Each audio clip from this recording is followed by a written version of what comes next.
Gotta make sure you're in the frame. Are You're not you? in the frame. What do you mean? What do I do? You're in the frame now. Okay. I just want to make sure that it's on this time. And the sound's running? Check 1, 2. Speak in your mic. Sibilance. That's a GoPro. check 1, 2. Deja vu, bro. Yeah. Starting to get a little lighter out, though, at least. Well, some sun's popping out. Unless the lightning and thunder and hello, Internet. Hello, interwebs. Welcome to another edition of Thunderdome! To Jurassic Park. to what could be the last episode of Rotten Potatoes. Oh, saying ain't so. If we get struck by lightning, and our luck's not running very well. This No. is the second time we've done this episode. Yes, and this is the second time where we've had to do a re-filming of an episode because of a boneheaded mistake that I have been privy to. Idiot.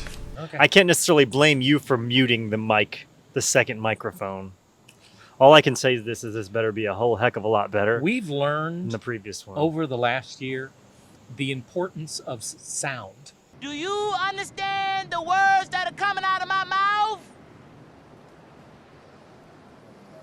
To our podcast. Oh, it's huge. If you go back and listen to the sound on our first episode, it's pretty bad. I meant just having sound. Well, having sound, but in general, it's actually pretty bad.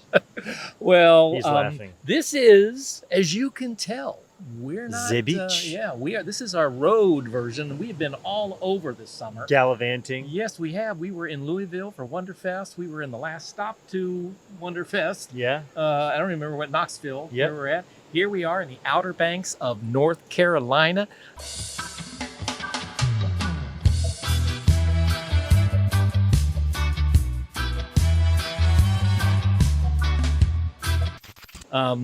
Alaska. I mean, we're all Well, over. I didn't the go to place. Alaska. I You know. went to Alaska, I know lucky you did. duck. So I am Dr. Paul, I am Diet Dr. Paul. except for this episode. You are. I'm Skipper, And I am Gilligan. little buddy.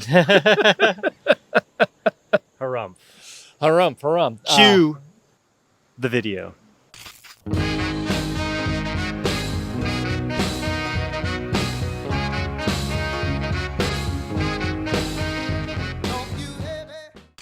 Beautiful song. Yes. If you are new to us, father, son, boomer, millennial, we just talk about movies, and we are here to talk about a movie we just saw today. And tell them, do you remember the name? The name of the film, and I've struggled to get this right, which is why I'm glad you got your iPad there. I've called it many a name.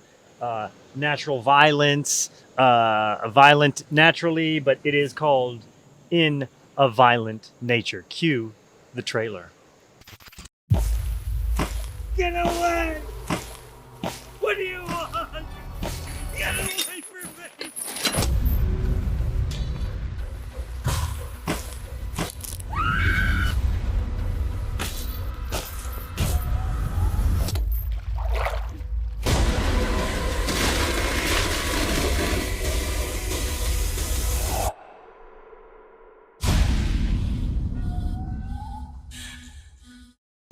Okay. I had never heard of this movie before, like a lot of the stuff that my friend here sort of turns me on to. And it's a horror movie.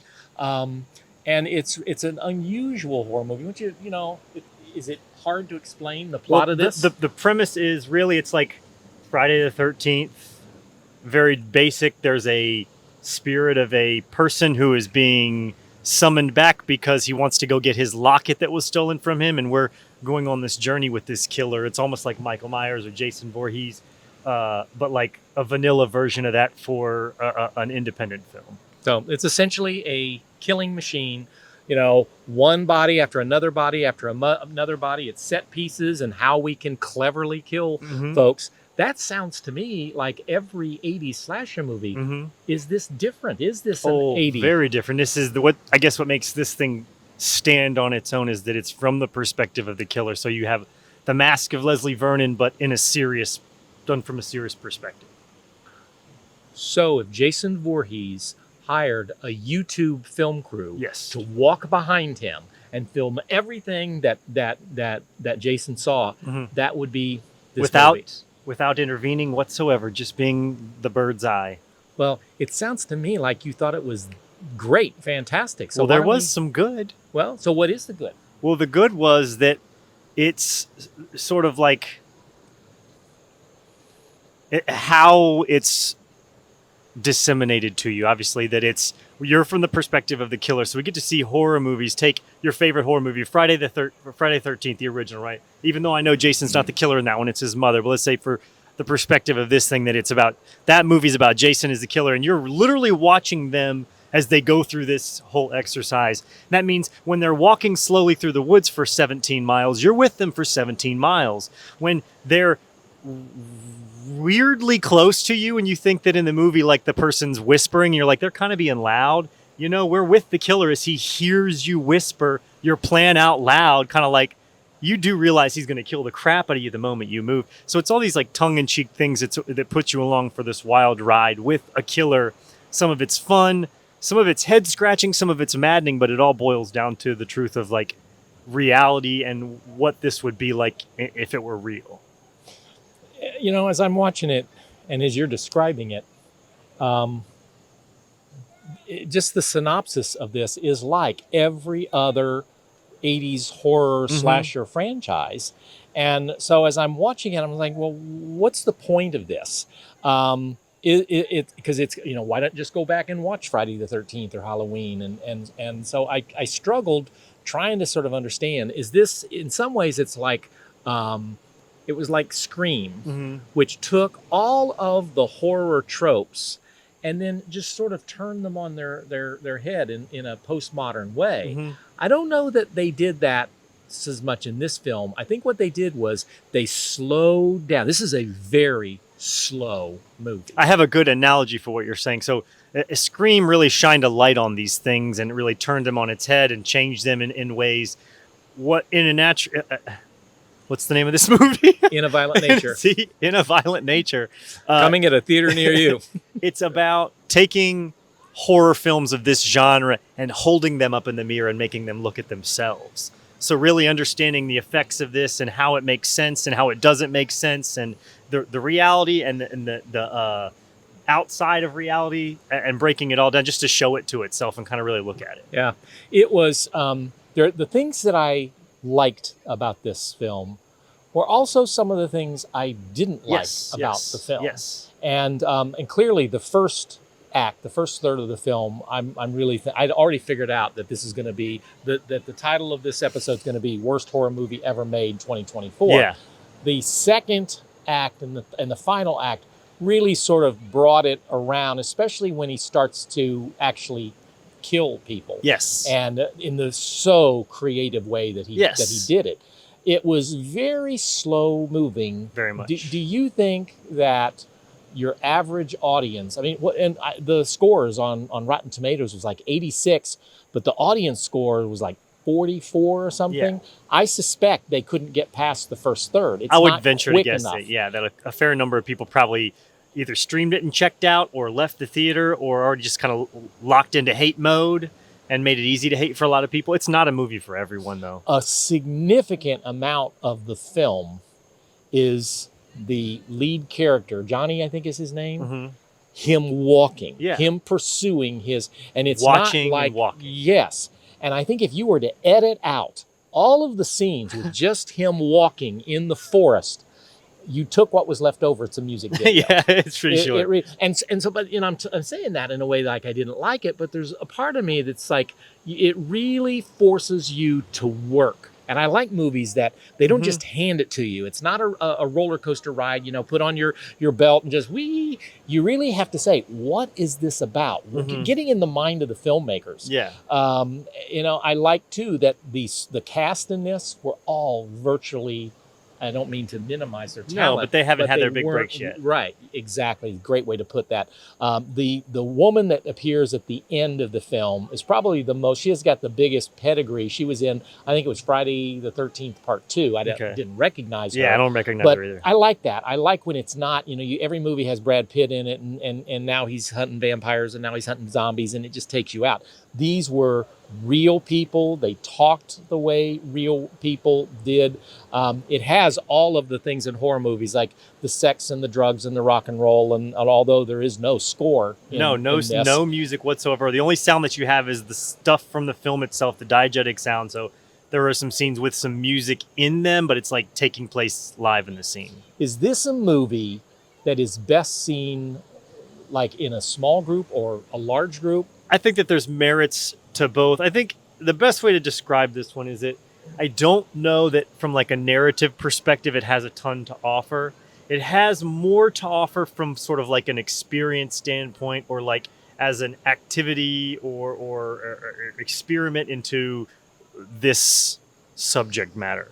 You know what I mean? Yep. So yeah, I think you could get together with your friends and watch it and have a good time. And I think that there's some merit to that. But then I think there's also something to be said to be watching it by yourself and really analyzing it as well. Is it better with a crowd with liquid libations?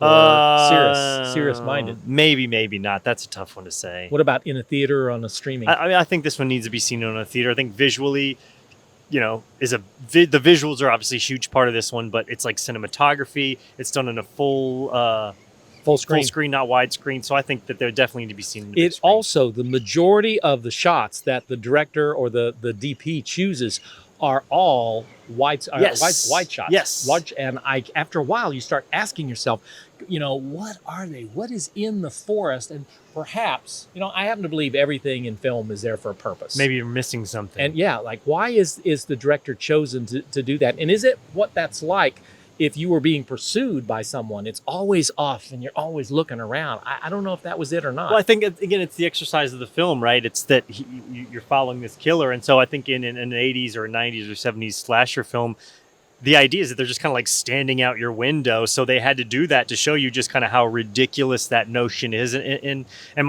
there's a scene where towards the end where a guy and a girl, and the guy's like, all right, I'm going to go distract him and you run and you spring a trap. But like the killer's 10 feet away just standing there and they're whispering. But this is how they would block this scene off and do it in a standard horror film. And it's just ridiculous. As soon as the guy's like, go, he turns around and dude just buries a hatchet immediately into his forehead. And the girl just like screams and runs off.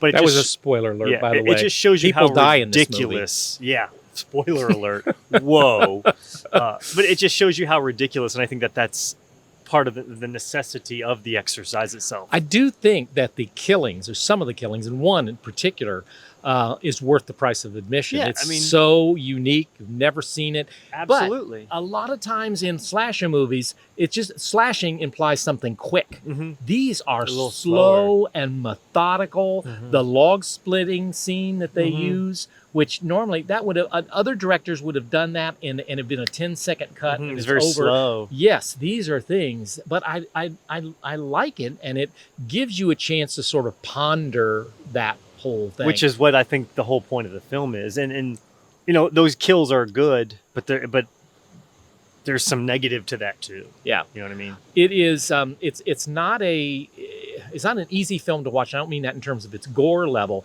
It's not easy because of the steps that the filmmaker puts you through. It's you got to try for this film. It's not a movie that you're just going to sort of like chill and relax and have like just ride your way through. You got to try to get through this film. I always say I want something different. Mm-hmm. And this is about as different and the same as you can get. If you can take those two words, different and same, and put them together, that's exactly what it is. It is totally the same as every 70s, 80s slasher movie, but it's totally different. Yeah, different the way that they feed you. It sounds to me like you think this is the greatest movie of 2024.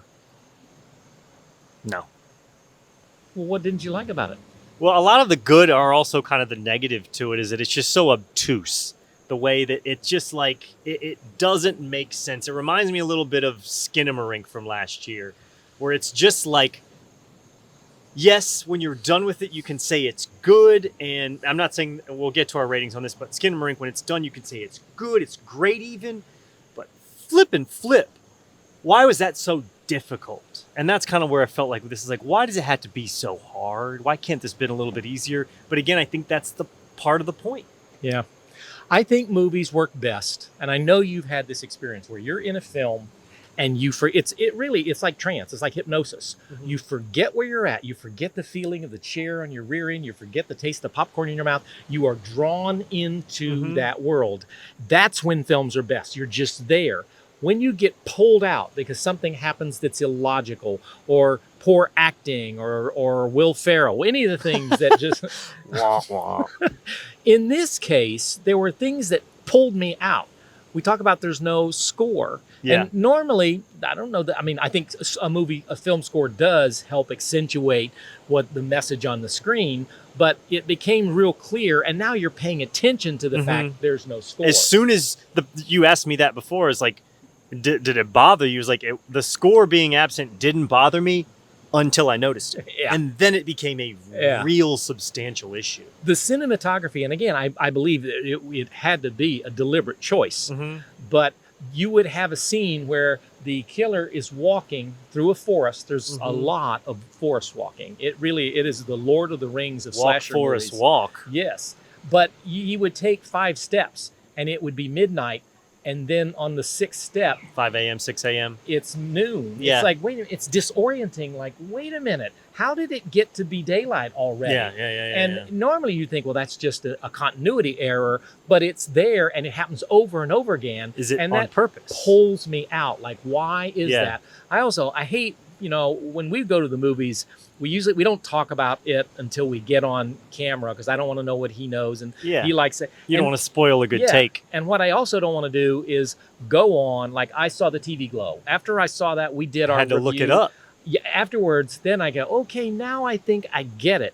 I haven't gone back and looked at this clearly. It's like, well, why, if I noticed it, then do other people notice how the lighting and how it changed and what the purpose of that whole thing was? But it did pull me out. I also, I think having characters that you care about. Yeah. What's the most sympathetic character in the movie? The killer. Exactly. And I think that's on purpose, but it's also like, again, it's the form for this is the reason why we don't have any of this character building. And so, like, you want to give it a break for that, but you can't, because you still have to care about the characters. Right. But you look at the longevity of slasher movies, whether it's Michael Myers or Jason Voorhees or thing. In some ways, it's really hard to be somebody with a mask. And he became very sympathetic when he took his mask off, and you saw him, and he's playing with a child's toy. Yeah. And that was the warmest part of this. Like, oh my goodness, now I get it. Now what this guy has gone through, clearly had been abused and neglected and all that stuff. That's the one bit of heart you get from it. Yeah, but the other folks, everybody else was purpose in that film Was to die. Yeah.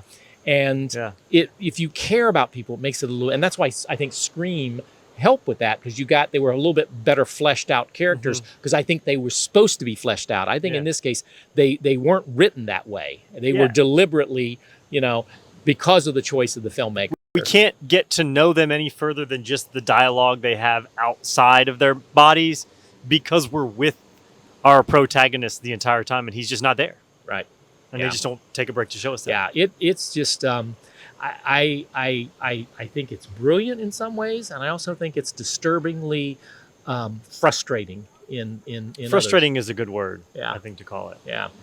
I hesitate to ask you your rating. Out of 10. Well, I'm going to give you a full score, but I sort of broke it down. So as a narrative, it's like a 3 or 4 out of 10. It's pretty freaking bad.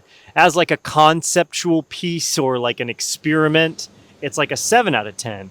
But that's just not how this works. This is a movie, and we went and paid movie money to watch it, so it's a 5 out of 10. And that might even be a little generous. Yeah, for me that is.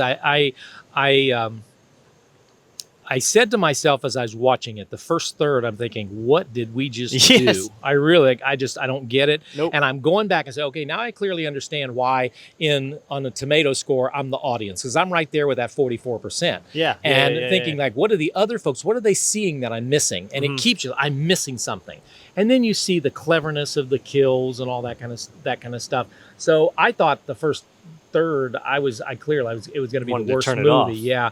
In the end, I'm gonna go out and say that it was a 4 for me, with one exception. This would work really good in a horror film festival, a horror film marathon, surrounded by other films. Context. Right. So you sort of get a chance to see and sounds like going to a buffet and you get a little of this and a little of this and a little of this. And it really, when it's up next to other films, other, other styles, I think it becomes more rich because now you can sort of, I'm looking at, like you say, it's holding it up and for us to look at it. I would then say it's probably a 7 in that that context. Yeah, exactly. That's what I'm saying. When you can sort of break it apart from the narrative aspect, it's got something to offer here. It's just not going to be accessible unless you want to get in there with your claw and your crab hammer and get in there and get the meat out. You know what I mean? Or you're going to a buffet and here's a radish and that's all you eat. This would be so much better if it had other things. Dialogue. Yeah. So, all right.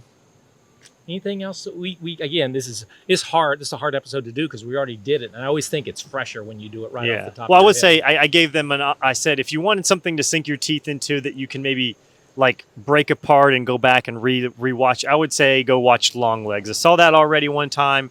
I enjoyed it. I don't know how much I enjoyed it in terms of its like ceiling. It's definitely no worse than a 7 out of 10, but it's just so different. It's out there. It's got something for you to really analyze and look into. It's kind of like Silence of the Lambs for today's, A24 audience. So it's playing here in the Outer Banks, and you and I could sneak away and go see it at if the weather doesn't continue to get any better. Kind of stuff. I mean, this is a beautiful place and beautiful house that we rented. Just we've had some rain and stuff. Yeah, it is. But I mean, it was as crystal clear and beautiful this morning, and then the rain comes and it goes away. I guess that's just ebbs and flows, island life kind of thing.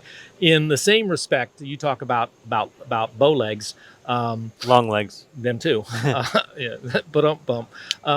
There's a movie that I've been reading about called The Coffee Table. It's Spanish, so right off the bat, anything subtitles. Hopefully you habla español. Yeah, but it is, I'm intrigued because it says that if you better have the stomach to watch this, and that it's really the most messed up movie of 2024. And it also, I've read more than once, it says the best way to do is go into it completely blind.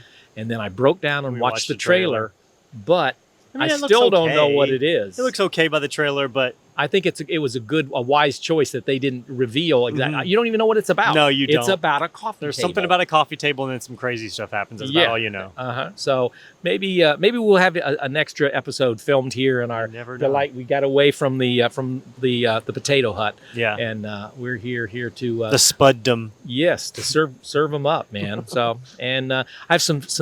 I've been traveling. I was in Canada, and I went to the potato capital of Canada.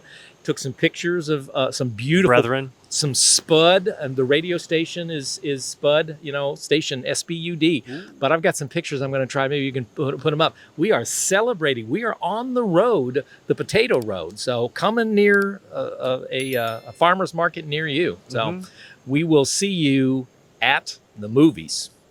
Kill.